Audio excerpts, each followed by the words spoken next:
С вчерашното видео, че имотният балон се е спукал, любимата ми тема, която много отдавна я чаках, 15 години чакам да приключи, тя вече приключи, е с имотния балон. Говоря за жилищния балон, който се спука, но на много хора и най-вече брокерчета не им се вярва. Разбуних доста духове и нормално, като над 70-80% от населението е затънало в дългове и се е хванало на тая върица, че ще е по-умно и по-хитро от банкерите и ще ги надхитри и как са страшни тарикати и ще забогатеят страшно много. Казах ви, балона се спука, който не вярва да отиде и да пита нотариуси, пак ви казах, колко сделки има. Не да ви прикажат колко искал някой, как на зелено изкопали. Отиди ме, питай при нотариуса. Защото аз онен ден бях при нотариуса. Нотариуската я нямаше. Почиваш си, защото няма работа. Служителите бяха там. Няма сделки. Говоря Велико Търново, където са едни от най-лудите след София. Може би. Дето тук, като копнеш, всичко е презастроено и тук е чудо на чудесата на строителството и на инвеститорите, и на най-вече в недвижими имоти. Искам нещо да обясня. Що го правя и продължение? И продължение го правя, защото като оставя коментарите и разбирам, че никога за тая рея не трябва да се застъпваш. Има и умни хора, които говорят, между другото бяха повечето на моето мнение, но много еръмчекали имаше, които знаели съм какво е сложна лихва, проста лихва. Има ли значение каква лихва, бе? Аз ти обяснявам, през цялото време говорех в най-добрия вариант. В най-добрия вариант. Значи тези 1000 лева, де че ги вземе от найема, няма да му стигнат на бизнесмена. Той трябва да извади от джоба си 700-800 лева, за да погася главницата. И той какво е спечелил? Но това е в утопичния вариант, идеалния вариант, в който ти за тези 20 години ще имаш едни и същи хора, които ще ти плащат този наем, дори ти да дигнеш, ако ти дигнат лихвата, ти ще дигнеш малко наема. Нали? Имота се предполага, че ще расте. Както беше до сега, така беше. Много ясно, че знам, че на данък на това на наема трябва да си платиш данък. Много ясно, че знам, че на преводите има такси. Много добре ги знам. Много добре, аз много добре знам, че като ти намаля главницата, ще намаля и вноската. Но лихвата е най-съща и може да се дига. Фиксирани лихви за цял ипотечен кредит не знам да има, но някой си каза, там в Италия е имало. Стой си в Италия, аз говоря за България. Но в Италия е същата работа. Защото кукловодите са едни и същи. В дъното на всяка банка, майка банка, нанква банка, гаранционна банка, стигаш до едни и същи хора, които еръмчекалите, селските бекови, които си мислят, че са много умни. Обясних ви, хората 15-20 години те зарибяват. Едно поколение да мине. Аз съм се чудил по някой път, викам, майката, нещо бъркам. Защото математиката е друга. Но тези хора са много добри във времето. Както го казах, да се подпитвам, но най-вероятно трябва. Излезе, че тези хора са по-умни от банкерите. Днеска ще ви дам още един довод. Защо? Говоря пак, за който иска да ме чуе, който иска там разни умници да правят каквото искат, да инвестират, да теглят, да затъват колкото искат. Защо наема е свобода, а заема е робство? Защото от наема може да си тръгнеш когато искаш и да направиш каквото искаш, а от заема няма. Трябва да го върнеш. Не го ли върнеш? Ти си роб. Не случайно раздават такива страшни пари, не случайно се дигат имотите и на запад, говоря там, дето ми писаха за Англия, то не е случайно. Всичко е част от схемата. Но излезе, че тези глупаци са по-умни от банкерите. Аз ще ви кажа, че не мога да се помня от банкерите. И днес ще ви обясня що. Знаете ли, най-спряганата банкерска, и не само банкерска, една от най-фамилиите, дето говорят, че в дъното на всичко е тя за парите, е Ротшилд.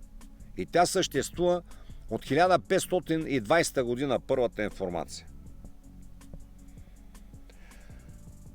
Другите фамилии са JP Morgan, Рокфелер, Голдън Сакс, да не ги изброявам. Дето са, говори, понеже най-пазената тайна в щатите е не кодовите на ядрените ракети, а кои са собственици на Федералния резерв, защото долар е техен. Федералния резерв дава назаем на Съединените американски щати и оттам на целия свят. Има ръмчакали, които говореха, че тези хора са глупави. Нали? Дядовците им, като били умни, не значи, че сина му и внук му ще е умен. Не знам, но те за 500 години, Ротшилд, как са го направили, не знам. Рокфелер, JP Morgan и те са на по 200 години в фамилии. Още са там. Значи те могат да го правят. И не са толкова глупави, както някои хора си мислят. И днес ще ви дам един пример, така да поразсъждая, защото съм сигурен, че никой не се е сетил да смята така. Да кажем, между другото един беше написал, що не си продадеш апартамента, да отидеш под наем. Човек, аз говоря за хора, които нямат пари да си купят. Този, който има пари да си купи и има собствен апартамент, е господин. Те това искат, да не си господин. Аз съм господин. А ти, дет вземаш заем, си цървул. Не говорим за мен. Що да го продавам, като аз имам? Не един. И ще ви обясня как съм си го купил единия, защото имам няколко. Имах. Но ще ви обясня малко по-нататък. Само за моите абонати. Кога съм си го купил, как съм си го купил, в брой съм го купил, да знаете. Така че на мен не ми трябват. Аз съм от господата. Говоря за църволите. Дете си мислят, че надхитрят Ротшилд, Рокфелер, Морган, Голдън Сакс и т.н. И прави една глупа сметка. Знаете ли колко е за 20 години на 400 000 лева в 10 каса на 2007 колко пари общо трябва да се върнат? С таксички, с максички да станат 530 хиляди. С всичко да им върнеш парите и лихвите, които са ти начислили. За 20 години. Значи, по-излезе тя. Банката, която ти дава на теб пари, да си купиш имота, с който ти спечелиш и той расте цената му, ще спечели за тия 20 години 130 хиляди лева. И ние ръмчекали там и писали, чувал ли си за инфлационна спирала? Чувал съм, бе. Ма ти не разбираш. Какво значи? Те инфлационни спирали се създават от тези банки, когато раздават пари. Когато няма пари, няма да има никаква инфлация, повярвайте ми. Напротив, всичко ще се срива и ще се търсят само пари, което ще дойде. И аз пак ще съм единствения, който позна. Помните ли преди, като почна конфликта в Израел, какво ви казаха, че ще пламне Европа? Тя в момента гори, ама никой една от нашите телевизии не го показва. В Германия учителите не смеят да ходят на училище да ги заколят. Във Франция насякъде. Това те първа почва. Някой анализатор да го чухте, освен мен? Кирчо от село Паял глупака. Дет нищо не разбирам. Не съм познал. То е логиката. Имам акъл, имам опит. Та връщаме се на парите. Банката спечели 130 хиляди лева за 20 години. И инфлационната спирала ще ти изяде парите. Да, бе, така е. До някъде. Така е. Така е, аз ще ви кажа моят апартамент за колко съм го купил сега, колко струва. Но ще ви обясня, че ти си на печалба. Знаеш ли кога? Когато го продадеш, защото ти дали си го купил на 2 лева и седиш в него и той станал 200 000 евро и пак се върнал на 2 лева, ти не си на печалба, бе. Ти пак си имаш един апартамент. На печалбаш си, ако си го продал на 10 000 евро, изчакал си да се върни, купил си пак апартамента и ти останали другите 198 хиляди. Но ти като имаш един апартамент, само в сметките си мислиш колко си богат, но ти не си го продал. И пак ще имаш един апартамент. Както с доларите. Ако имаш 100 000 долара, ти имаш 100 000 долара. Той го обяснях. Дали стане 2 лева, дали стане 1,90, ще спечелиш, ако продадеш и купиш на по-ефтино. Но това не е за техните глави. Та защо разказвам за банкерите? Та инфлационна спирала, тя не еде само моите пари. Тя еде и банковите пари. Примерно, ако имота стане двойно, а то те станаха и тройно и четворно за тези години, банката ще спечели за 20 години ще вземе 400-530 хиляди. И с тези пари ще може да скупи една трета от апартамента, на който и дала на цървула. До сега те беше. Имотите варят нагоре, смята, той се смята колко е богат. Даже като закъса продава, че изкарва някой лев, който се усетил да го направи, да. Има хора, дето изкараха. Но 99% от тапанарите няма да изкарат. От сега нататък само ще губят. И аз за тях говоря. Ако решите, продавайте, докато има други глупендери и се радвайте да има брокери, които да лаят глупости, за да може да си продадете. Защото нещата се обърнаха. Въпрос на време да се чуи. Погледнете, бе, колко апартамента има и ни също се продават. Няма кой да ги купи. Защото няма сделки, защото долу-горе поумняха. И банката, глупавите Ротшилд, Рокфелер, там дет са в дъното на всичко, дет 500 години са банкери и държат света. Те 500 години са банкери, защото не имало банкери, ама са били лихвари, са занимавали с пари, сега държат, печатат парите.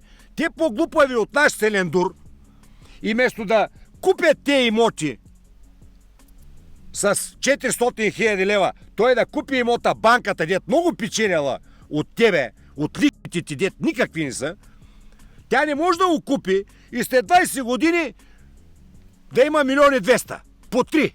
А ще вземе от тебе 530 хиляди. Тъй ли, бе? Тъй ли ги мислите, че са глупа и тези хора? Те ли мислите ви? Защото банката не може да продаде имота на печалба. Тя може да вземе парите, които тя може да вземе само 530 хиляди лева. Които пари има да взема. Той то. Тя не може да взема повече. Може да слои наказателни лихви, може да ти слои там таксите, които ще дава на ЧСИ-та, но тя не може да вземе повече, бе. По закон. Тя няма да лавера от той нещо. Тя има, ще се вземе и тези лихви, ако случайно ги вземе. Дали са толкова сглупави тези евреи? Вие как мислите? Или банкерите? Ще ви дават вие да печелите, пък техните пари кучета яли. За тях няма инфлация. Те банковите пари не стигат, че те ги дават. За тях няма инфлация. Те ли мислите ви? Не. Те искат ти да вземеш и да те заробиш, що знае, че ти няма да ги върнеш. И да прави с тебе каквото пожелай. Каквото пожелай ще прави с тебе. Защото като те закъсаш и идва тогава вече банкерчето и вика, примерно, ако си бизнесменчи, и ти си се набълбукал от всякъде и те викат, приключваме изданието. Ще трябва да видим какво ще правим. Трябва да върти. И ти викаш, как ще върти? Няма, кредитите линии спират. Не можем да ти дадем повече пари. Решихме, че няма да дадем. Ти си затънал, ти нямаш пари за работа, никакви пари нямаш. Ти си в дълго и от всякъде. Иди си помисли, и ти викаш, май ще правя. И един беше написал коментара, че ги заребяват, че в задниците им имало рибка. Ма то не е рибка. И викат, ние вече не мислим. Трябва да се И ти викаш, добре, слагам шарения флаг, слагам марения флаг, аз съм неолиберал, всичко само и само. За да ти дадат нови пари. Те много добре знаят, че старите няма да ги вземат. Вие луди ли сте? Каква е с лихва 0,25% на година, бе? Защо да ти даде на лихва на 0,25 в Англия, а не ги вложи той в имоти, банката и да седят цял ден да си вземат таксички от преводчета и имотите от един беше написал от 80 хиляди паунда, а един ми беше написал пък не се казвало евра, а евро. Много добре знам, той е жаргон уличен. Аз не съм по телевизията. Тъй си лафя, евра. Тъй говоря. И, примерно, вече къщата му струвала 600 хиляди пандура. Лири. Банката, що да се забавлява с тебе, защото тя ще вземе само тези пари. Дет ти ги дала с 0,25%. Не бе, хоп, сега ще ги дигне и тя знае, че ти за тези 20 години глупак ти някъде се спъниш. И тя ще реши после, ще ги смъкне, ще ги срини, но ти, глупендеро, ще имаш да даш. И когато имаш да даш, ти не можеш да се измъкнеш. Защо мислите дават на пенсионери дават 70 хиляди лева потребителски, бе? 80 хиляди лева потребителски. Що ги мислите тези банкери за толкова спрости? Може ли да са толкова спрости, като ви казах, че от 500 години владеят света? Може ли да са толкова спрости? По-прости от тези цървули, де взели парите? Може ли, бе? Не, бе, той не ти дава да печели, бе. Той ти дава да те зароби, бе. И ти с 300 км скачаш в Тюрлюгио вече. И там трябва да си, защото си много умен. А сега за апартамента да ви разкажа. Аз кога си купих? Не веднъж съм разказвал как съм се изплющявал по очи. На времето имах пари.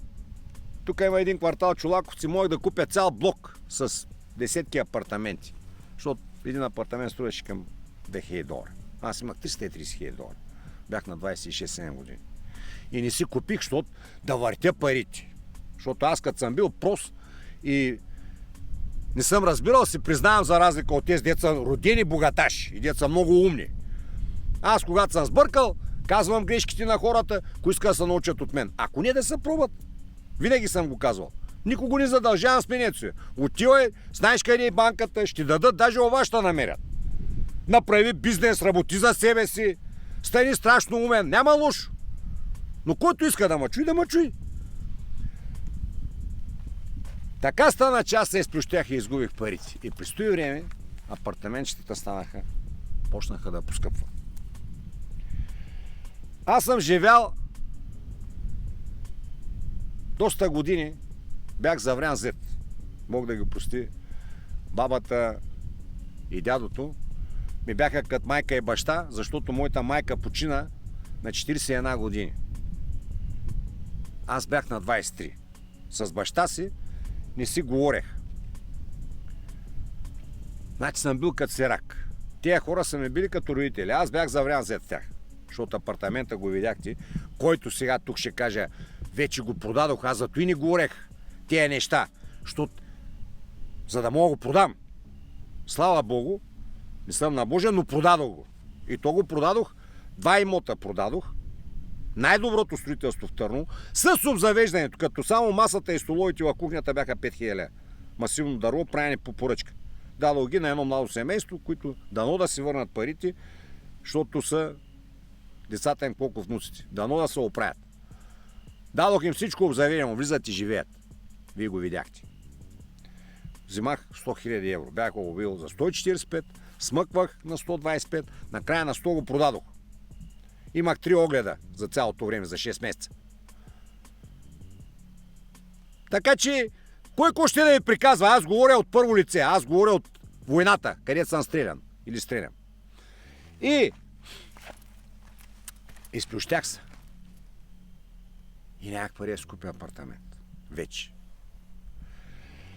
Започнах да бръмча по някои работи, правих бизнеси, имах пари, не съм останал без пари, но трябва да отделиш. Не да ми ги дадат на кредит и да обяснявам колко е лесно, защото аз съм научен на друго нещо. Когато си купиш една кола за 10 000 лева, трябва да имаш поне 30. Той са старите правила, които аз си ги спазвам. Истинските. Защото едно беше написало: аз съм много добре, апартамента е мой, там телевизори и хладилници са мои, само колата ми е на лизинг. защото не щял да я плаща. Нали? Както и да е. Не, аз съм научен. Ако купя кола, 3 пъти повече пари да имам от колата, която съм купил. И ги спазвам. Ако купя апартамент, трябва да имам поне половината пари. Ако съм дал 100 000 лева, да имам още 50. Не да оставам без пари. Това са правила, които аз си ги спазвам. Улични. Това е положението. И какво стана? 4 години бях в Румъния. 6 години по Пловдив. 10 години маняеш по града. Бръмчах напред-назад. И накрая се завърнах. И отидох на квартира, дами и господа. Под наем. Под наем. Нищо, че беше голям апартамента. Вече почнахме те бабата и дядото остарели. Караме се, карат се, викаме, няма стане тъй. Да, на 200 метра взех един апартамент, но на друго място. 3 години някъде аз имах пари, но имотите бяха много скъпи. И тогава дойде тая кризичка, дето се залюля. 2008, дет казват. Аз не тръгнах да купувам веднага. Аз изчаках. Моя апартамент, втори етаж, тухла, истинско строителство, ставанско помещение, маза, 90 квадрата. Аз го купих за 22 500 евро. Чувате ли ма? За 22 500 хиляди евро. За 45 хиляди лева. Тогава бяха закъсали, не имаха да дадат на банката. Искаха ми 55. И аз му казах, 45 ти давам на момента. В брой. Аз знаех, че има да дължи на банката, шматката. Той вика много малко. Викам, помисли си. Докато тръгнах, не бях стигнал до първия завой и той ми звънна. Върнах се, купих го, излезе ми 70 хиляди лева, 35 хиляди евра. Сега в момента то с апартамент, без да се напъвам, ще го продам 70 хиляди евро. Минимума говоря. Може и максимума да е. Значи по 2. Но аз не съм, няма да го продам. Аз имам един апартамент. Ти печелиш, когато го продадеш. И защо да го продавам? Дед ме учи оня. Аз пари имам. Аз вече търся София да купя на децата си, но ще изчакам да се сринат още, да им го набия в задниците на тези смърши, защото ми дотегна от такви големи тарикати. Защото той на баща му, ама той го заложил, да си купи един по-хубав ново строителство, дето никога няма влезе там, или като влезе не мога да ги изплаща и заминава и на баща му от социализма и ТОС. Зато и ги дават парите, банкерите. Те не са по-глупави от вас, хора. Те ви ги дават да не мога да ги върнете. Те не са по-глупави от вас. От стотици години шиват света. И ще го шиват. И който скочи в този стиган, там му и мястото. Трябва да се пържи. Трябва да е с мъдите в задника му. Това заслужава тъс рая. Дет ми обяснява кое каки. И не може нищо да работи, нищо не може да прави, но село кредити, село лизинги, там ти е място, бе, в помията. И банкерите, и евреите изнасяте на лекция на умните хора. Видяхте ли колко пари, като ви дадохме, вие взехте ли ги всичките, бе? Взехме ги. Какво направихте, бе? Похарчихме ги. И защо да съжаляваме? 50 хиляди лева на лизингова кола, на апартамент 200 хиляди евро, на за обзавеждане, на за цици, на за туи, на ама на его. Накрая викат, сега чакай ти кажем как стане. Вече няма ти даваме. Ние знаем, че няма ги вземем, но ти ще се молиш. Някой дет разправят за щатите, имало личен фалит, най-вероятно. Има. Но 5 години или колко години, нито една институция банкова няма да ти даде. И ти няма къде да отидеш. Нито за наем имаш пари. Там те е измислено. Там ги шиват от стотици години. От как и ги имаш щатите. И отиваш на пътя с картоните. Маса е народ сега са навънка. Маса е народ в Англия иззад навънка. Маса е народ в Западна Европа иззад навънка. И ще дойде и тука. Спасявана единствено за сега, че все още има много тиквеници с имоти, които са от бащите им, от лошия комунизъм. Дам ви акъл. Те, които мислите да продаете, продайте. Повярвайте. Аз продадох. Но с 40% надолу, откот ми казаха брокерите. Иначе нямаш да го продам посмъртно. Никога нямаш да го продам. Случайно някой бълък може да се закачи, ама тя банката нямаш да му даде такви с пари. Чуйте ма кой говоря. Не слушайте простаци, не слушайте брокерчета. Казах ви, попитайте колко сделки има, бе. Викенце, колко сделки имаш, бе, моето момиче? За последните 6 месеца 3. 2 или 3.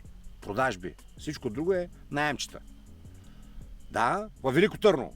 Най-търсената дестинация след София. Всяко кеше е застроено.